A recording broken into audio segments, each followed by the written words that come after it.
السلام علیکم ورحمۃ اللہ وبرکاتہ۔ بسم اللہ والصلاۃ والسلام علی رسول اللہ، اما بعد۔ سوال کیا یہ کہ آیت الکرسی سے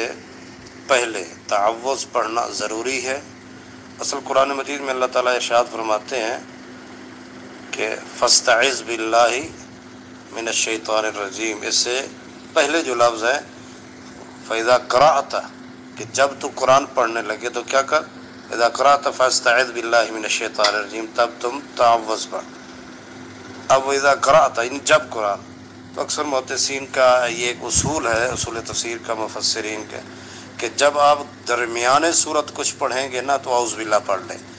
جب شروع صورت پڑھیں تو آپ اعوذ باللہ اور بسم اللہ دونوں پڑھیں، جب درمیان صورت ہو تو بسم اللہ نہیں، کیونکہ اذا قرأت القرآن فاستعذ باللہ، تو اذا قرأت القرآن جب ہے تو آپ درمیان صورت جہاں سے اب پڑھیں۔ اب آیت الکرسی درمیان صورت میں ہے نہ شروع والی آیت ہے، تو لہذا وہاں جب پڑھنے لگے تو اعوذ باللہ من الشیطان الرجیم پڑھ